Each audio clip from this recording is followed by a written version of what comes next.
Et à présent, je souhaite la bienvenue à Léna. Bonjour Léna. Bonjour Alexandre. Bienvenue sur Sud Radio. Merci, c'est très gentil pour la deuxième fois. Merci.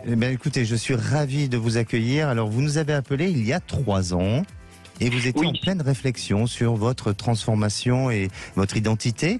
Et aujourd'hui, apparemment, vous avez passé le cap. Racontez-nous comment vous l'avez vécu un peu tout ça. Si ma mémoire est bonne, c'était plutôt fin 2019. Oui. En fait, j'avais, comme pas mal de personnes comme moi, on a beaucoup de doutes, on a beaucoup de questionnements, et puis j'avais pris la décision de vous appeler pour voir si j'allais avoir le courage de me lancer dans cette longue transition qui n'est vraiment pas facile, puisque c'est vraiment un parcours du combattant. Certainement. Et vous m'aviez, de la combattante également, et vous m'aviez certifié que oui, j'allais y aller, et puis vous n'êtes pas trompé. Effectivement, quelques mois plus tard, j'y suis allé, je me suis pris par la main et j'ai commencé à transitionner. Alors, rassurez-moi quand même, et pour rassurer nos éditeurs, il n'y a pas eu d'influence par rapport à ce que je vous ai dit. Absolument pas. Bon, ça fait des années que j'étais en questionnement. Je suis pas toute jeune et j'ai vraiment eu le temps de faire le premier pas. D'accord. Et alors, qu'est-ce qui a changé dans votre vie ? Ce qui a changé dans ma vie, beaucoup de choses. Déjà aujourd'hui, je ne suis pas encore accompli totalement, entre guillemets. Mais j'avance comme toutes les femmes comme moi, petit à petit, opération en opération, parce que je suis pas toute jeune, et je m'aime de plus en plus. Donc je suis beaucoup mieux dans ma peau.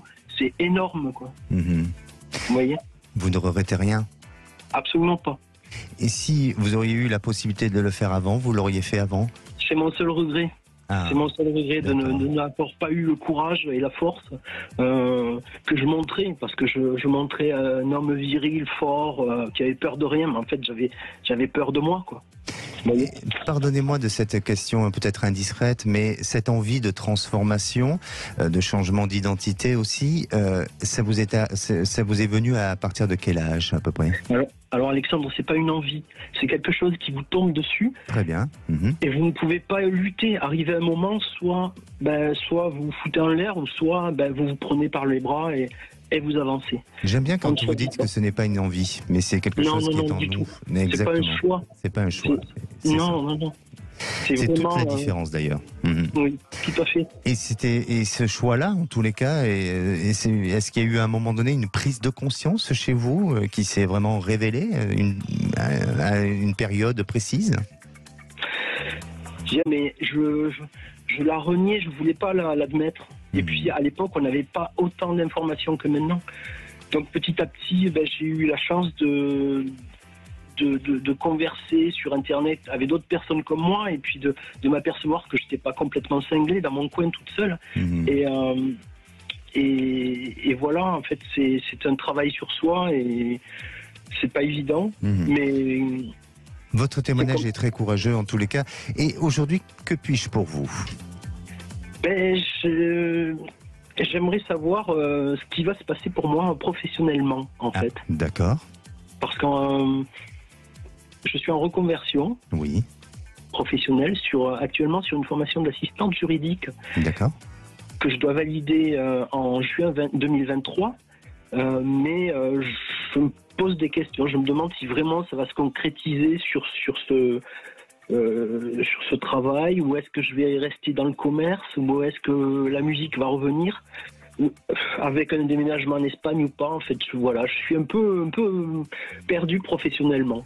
D'accord. Vous avez commencé à faire des démarches peut-être, et vous avez peut-être activé ce changement-là, j'imagine, non ? Oui, j'ai commencé une formation. C'est ce que je ressens, oui. Que je validerai donc en juin. Entre-temps, j'ai même fait un stage de 2 mois dans un petit cabinet d'avocate. Mais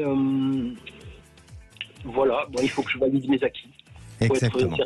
Exactement. Alors, Léna, forcément, vous avez traversé une période un petit peu de perturbation émotionnelle, même si aujourd'hui vous êtes retrouvée, même si aujourd'hui vous êtes heureuse. Mais malgré tout, il y a besoin de ce temps, de cette évolution-là. Et je sens que vous êtes en train d'aller vers ce chemin-là professionnel au travers de la formation que vous avez fait et que vous avez pu faire.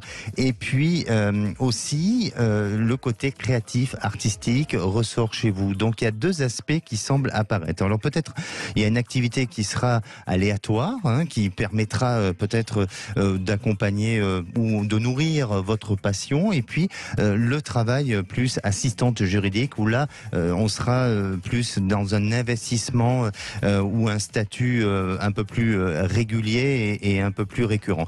Ça va évoluer, ça va changer. C'est à partir de cette rentrée 2023 où là je sens qu'il y a un changement possible pour vous et vous verrez que les choses vont vous apporter satisfaction. Merci à vous Léna, merci de votre témoignage qui était très touchant et n'hésitez pas à faire un retour. Absolument, merci encore. Merci. Et à bientôt.